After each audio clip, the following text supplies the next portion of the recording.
जय गुरुदेव। आज हम जानेंगे कि भावातीत ध्यान पर कुछ परिचय प्रस्तुत करूंगा। आज भावातीत ध्यान महर्षि महेश योगी द्वारा प्रणीत एक सरल, सहज एवं वैज्ञानिक अनुसंधानों द्वारा प्रमाणित ध्यान की पद्धति है। सन 1957 में परम पूज्य महर्षि महेश योगी ने इस ध्यान को सारे संसार के समक्ष प्रस्तुत किया, जिसे स्पिरिचुअल रीजेनरेशन मूवमेंट कहते हैं, अर्थात आध्यात्मिक पुनरुत्थान आंदोलन। इसमें उन्होंने बहुत सारे शिक्षकों को शिक्षा प्रदान की, उन्हें तैयार किया। पूरे आज 70 देशों में उनके शिक्षक जाकर भावातीत ध्यान के इस पद्धति को सिखा रहे हैं और लोग उस ध्यान से लाभान्वित हो रहे हैं। पहले हम समझते हैं कि ध्यान होता क्या है। ध्यान का अर्थ है धैर्यम धारयति इति ध्यानम, अर्थात जिस पद्धति से हमारे जीवन में संयम का निर्माण होता है। मनुष्य विभिन्न विचारों में विचरण करता रहता है। मन का स्वभाव है विचारों का आदान प्रदान करना,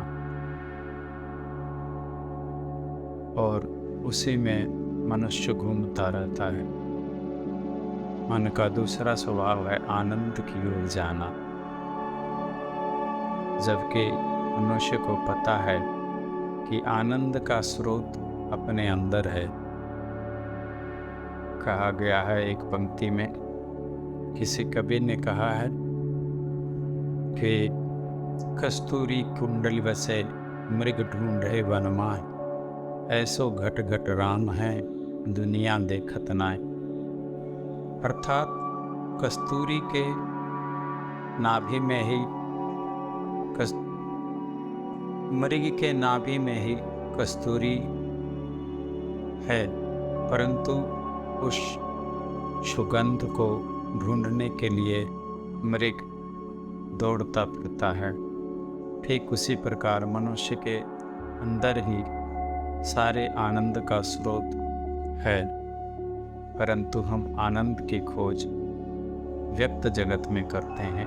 ध्यान का अर्थ होता है, जैसे किसी विद्यार्थी को स्कूल में शिक्षक कहते हैं बच्चों ध्यान दो, तो सारे बच्चे शिक्षक की ओर अपना मन लगा लेते हैं, अर्थात सबका कंसंट्रेशन शिक्षक की ओर चला जाता है।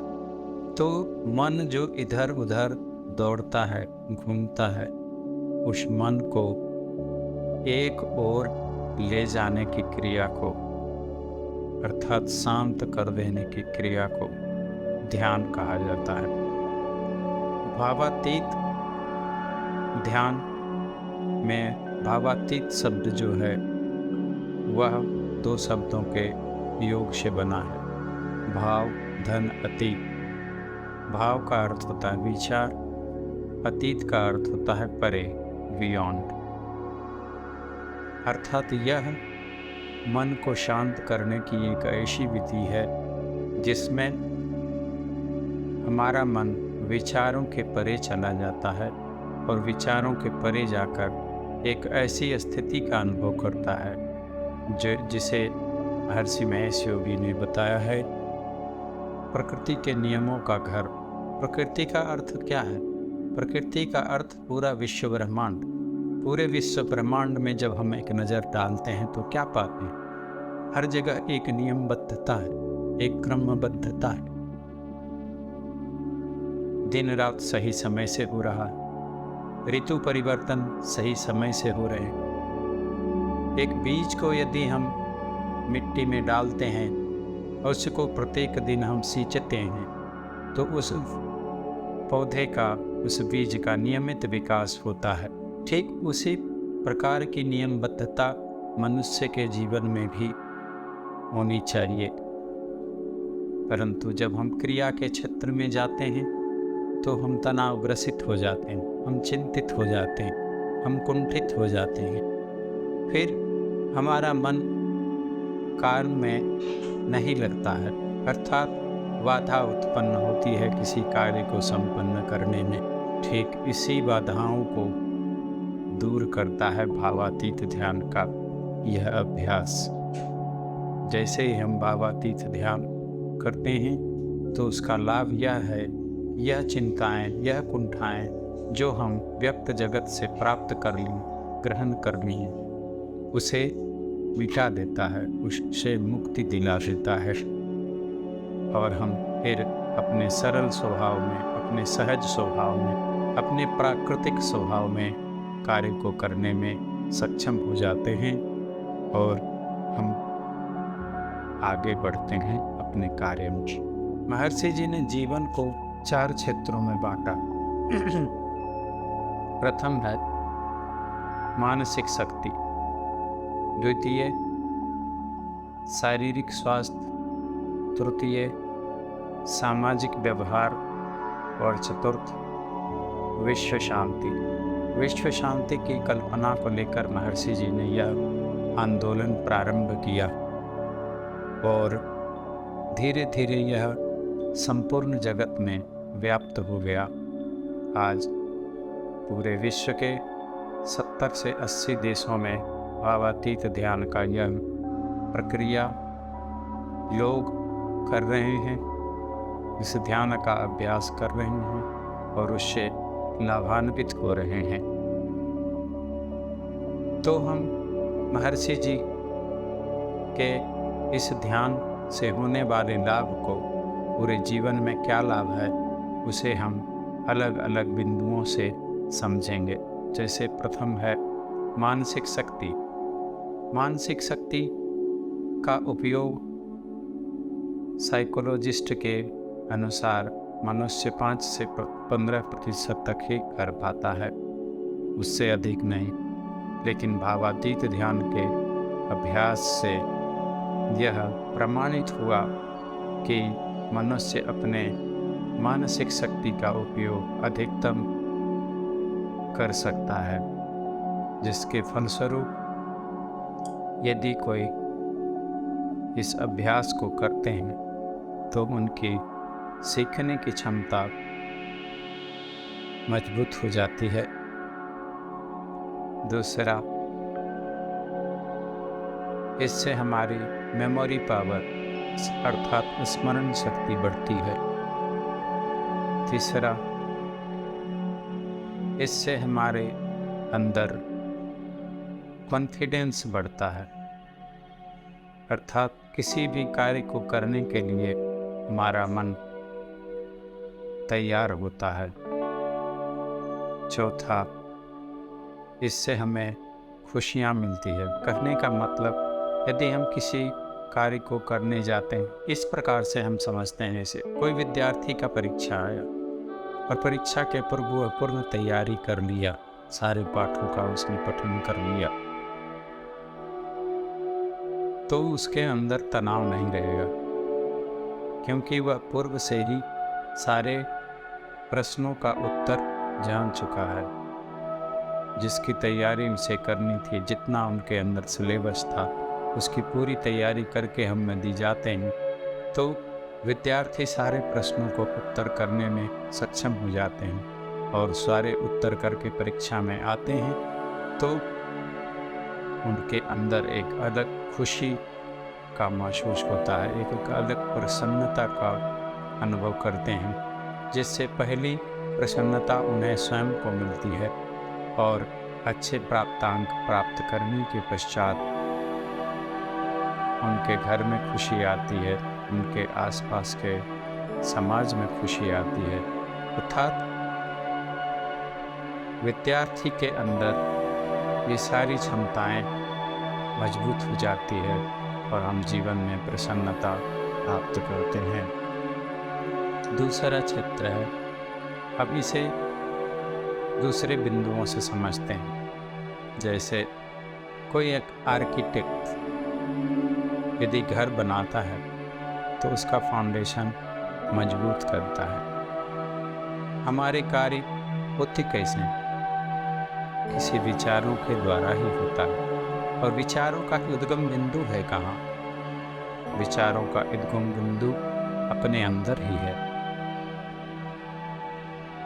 भावातीत ध्यान के अभ्यास में मन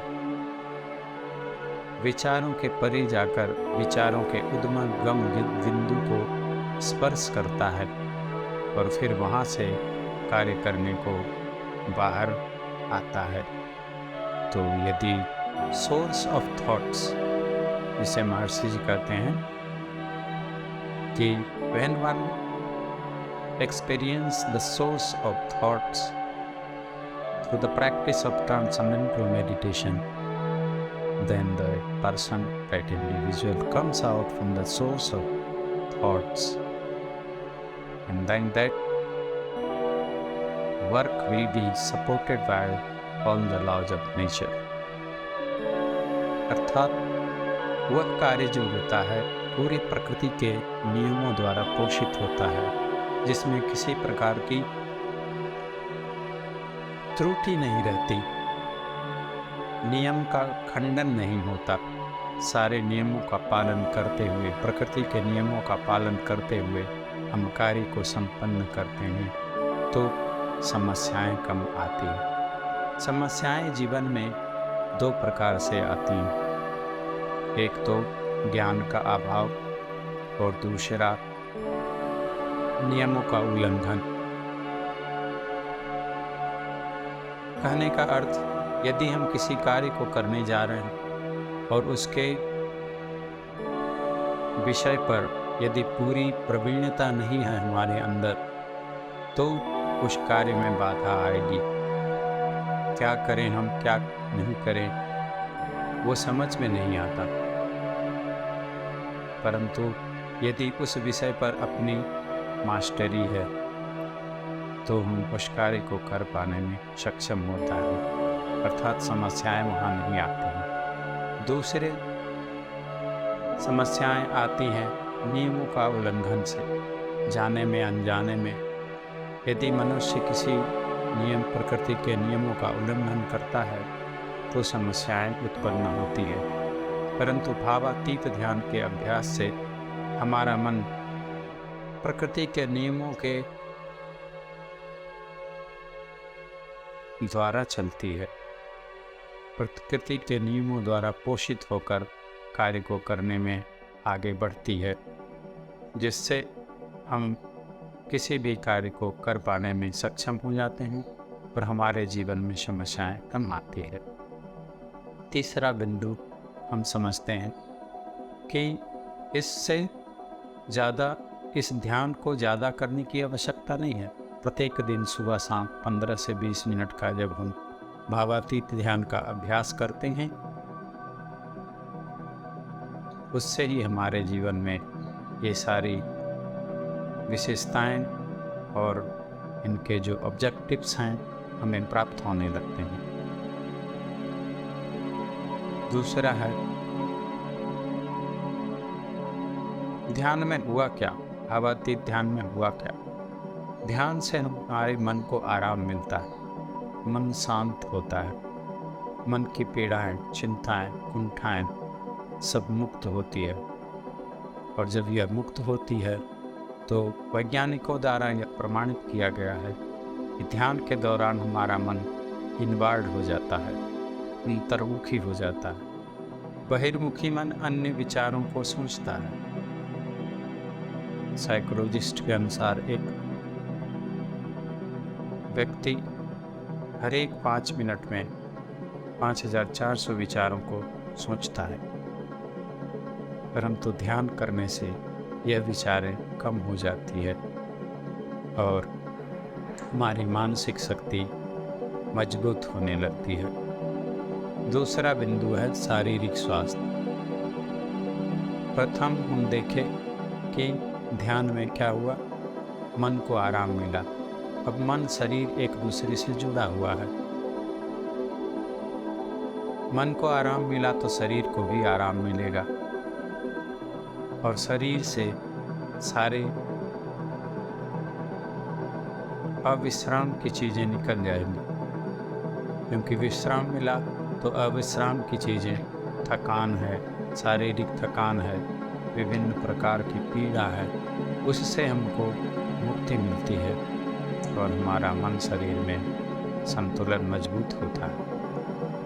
कहते हैं, आज डॉक्टरों का कहना है 70 से 80% तक रोग जो हैं वह मन शरीर के संतुलन को बिगड़ने मात्र से पैदा हो रहे। That means they are psychosomatic in nature.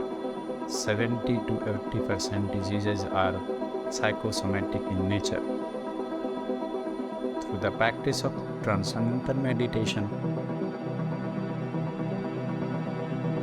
our mind and body correlation becomes strong. That is why all the types of psychosomatic diseases gets benefits through the practice of transcendental meditation. अर्थात भावातीत ध्यान से जितने भी मानव शारीरिक रोग हैं उससे हमको लाभ मिलता है।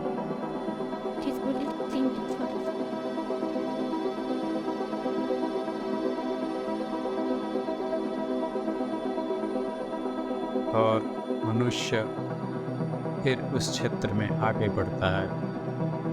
फिर तीसरा बिंदु है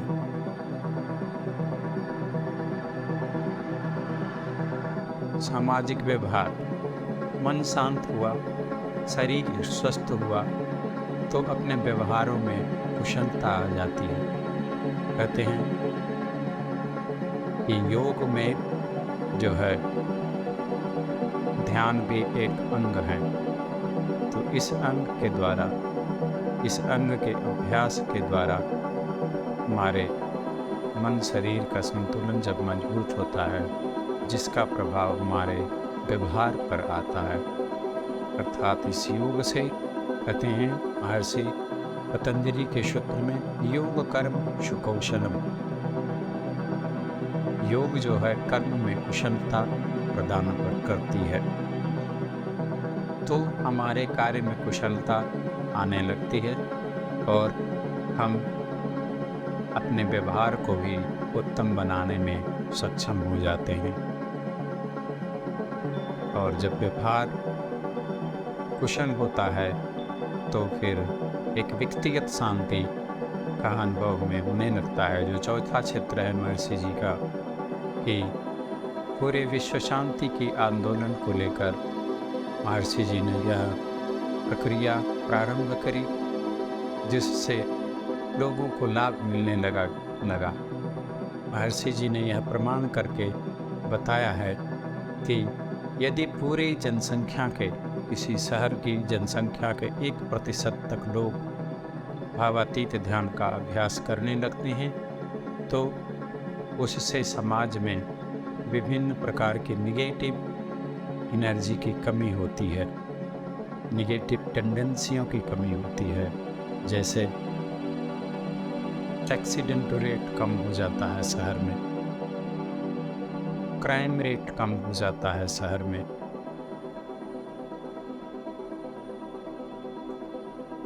इससे लोग स्वस्थ रहने लगते हैं, जिससे हॉस्पिटल में नॉमिनेशन कम हो जाता है पेशेंट का, अर्थात लोग स्वस्थ रहने लगते हैं। इसका प्रमाण है 600 research have been validated on transcendental meditation, and that proves that a mind can be able to do the action through the support of all the laws of nature, अर्थात प्रकृति के नियमों द्वारा पोषित होकर मनुष्य कार्य करने लगता है तो उसके जीवन में इसके सारे लाभ लहराने लगते हैं। यह संक्षिप्त परिचय था भावातीत ध्यान के होने वाले लाभों पर। इसके पश्चात यह प्रक्रिया जो है वह 7 चरणों में समाप्त होती है। पहला चरण है परिचय, दूसरा चरण होता है इसका प्रिपरेशन में हम करते क्या हैं?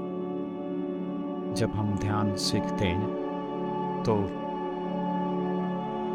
खाली पेट में सीखते हैं, और दूसरे चरण में हम अगले सत्र में बताएंगे। आज के तीसरा चरण होता है पर्सनल इंटरव्यू, जिसमें फॉर्म भरा जाता है। चौथा चरण होता है पर्सनल इंस्ट्रक्शन, जिसे व्यक्तिगत दीक्षा कहते हैं, जिसमें यह ध्यान सीखा जाता है। उसके बाद जब हम ध्यान सीख लेते हैं तो वह ध्यान सही चल रहा है कि नहीं, verification and validation of the technique अगला चरण होता है। और यह भावातीत ध्यान वैज्ञानिक अनुसंधानों द्वारा प्रमाणित है। तो इसके पीछे विज्ञान क्या है उसके बारे में समझते हैं। Third law of thermodynamics in physics says that when activity increases in any substance, then orderliness of that substance decreases. So in this transcendental meditation, it's also proved that when mental activity decreases, then orderliness of the individual increases. तो यह विज्ञान के अनुसंधानों द्वारा पोषित है। तो उसके बारे में भी हम समझते हैं उसके अगले चरण में, और आखिरी चरण में हम यह समझते हैं कि हमारे चेतना का विकास किस प्रकार से होता है, उसके बारे में समझते हैं। इस प्रकार से पूरी प्रक्रिया हमारी पूर्ण हो जाती है, और फिर हम इसका अभ्यास प्रत्येक दिन सुबह शाम करते हैं, तो इसका लाभ हमारे जीवन में लहराने लगता है। आज चंद परिचय के साथ अपने वाणी को विराम देता हूँ। जय गुरुदेव।